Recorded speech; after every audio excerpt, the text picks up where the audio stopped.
our people and put them into an education program that is demonstrably failing them.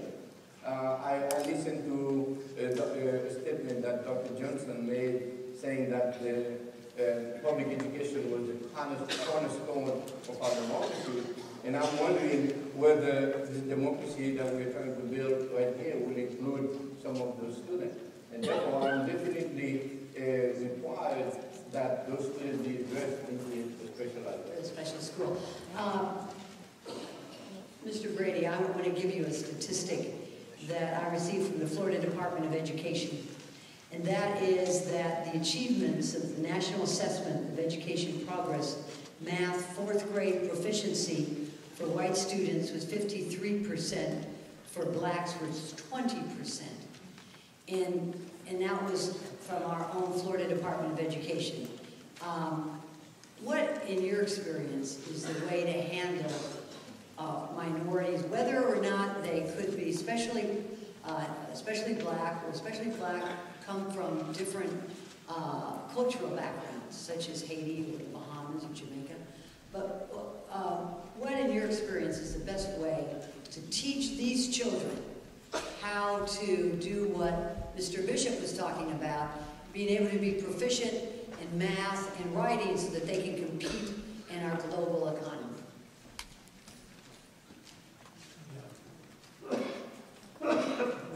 I just come back from Arizona. I'm on a very, very bad chest cold with me. Barely enough breath to start a sentence. It's dangerous in Arizona. I don't know if anybody's here from Arizona, but I might skip it. And barely enough breath to finish. So let me just go like you said. Use this microphone. You said to stir the pot. Did you not? So let me really stir the pot. I've been in this business from student to my present time for about 3/4 of a century. The older I get, the more radical I get. If I had to go right to the bottom line, I'd say the greatest single obstacles to a real viable education in this country is a required curriculum. About 90% of the curriculum I would reject as required. The required seat time. And there was a third requirement, which escapes me. I'll think of it in a minute. But I think we got off on the wrong foot in the 1890s with a system of education that's at odds with human nature. It's at odds with the nature of knowledge. This, in fact, is at odds with almost everything that's part of our national heritage. And I would come close to saying that there's no way to get there from here. We have to start over. And I don't see a willingness to do that. But if I had it in my power to wave a wand and make it happen, I would begin almost from scratch. And even though I can't talk, I do invite you. I write extensively, very extensively. My website is just Google Marion Brady, and I'm a guest blogger for the Washington Post and for truthout.org, and you'll find many articles there that are as blunt as I would like to be.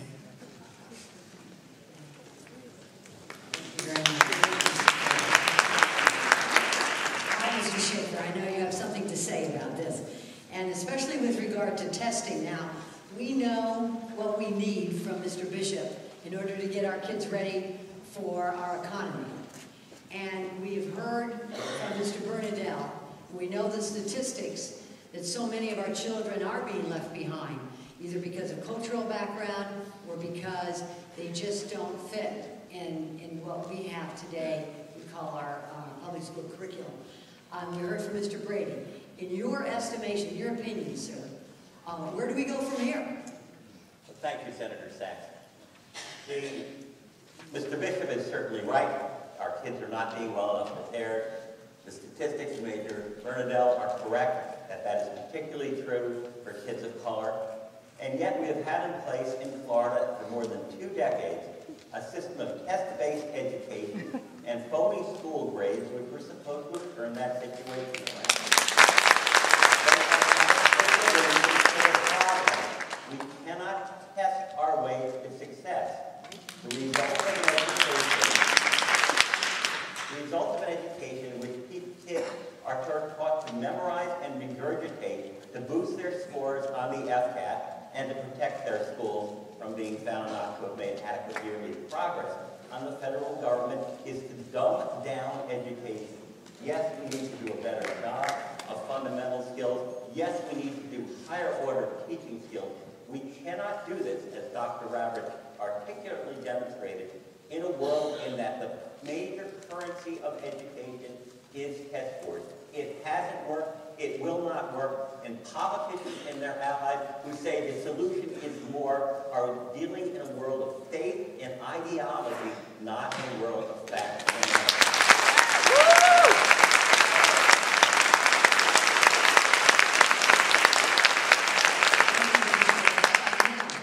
In the perfect world, and this is open to all of you, in the perfect world, how do teachers rank their students if they're not taking a standardized test?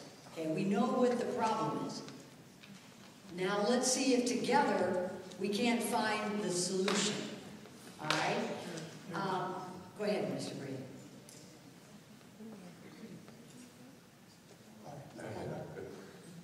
In my view, there is absolutely no alternative to subjectivity in evaluation. We're kidding ourselves. And that was the third one I couldn't. I said that I would favor abolishing 90% of the required curriculum, all the required seat time, and all required testing. I don't think there's anything that can be tested with a standard machine-scored standardized test that is worth the time and trouble and cost that's involved. Nothing. Nothing. Mr. Bernadette, what do you think in terms of students who are coming to a public school and or those who are in a charter, special charter, because of their ancestry or because of other issues with language? What is the best way to be able to rank those children for their success or more help? As a charter operator, I have to say that I have selected one of the worst ways to have some solution into this problem, because as a charter school and a public school, we start already with a deficit. As you know, charter schools do not receive the ad valorem portion of the local tax effort. So therefore, already with the population of students, we have demonstrably a lot of need. We already receive less dollars. So therefore, if we are talking about just dollar figures, that already there is one deficit right there.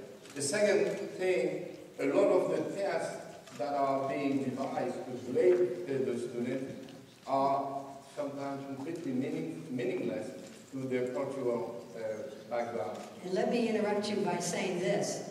And this is from the Florida Department of Education statistics of those who are taking tests in our public schools, the passage, and I hate the way it's white, white kids, 50% are able to pass these tests that are given in elementary school. African American, 26.2%, Hispanic, 47%, Asian, 51.9%, for a total of 47% passage rate of basic tests given to students. So obviously, there's a disparity.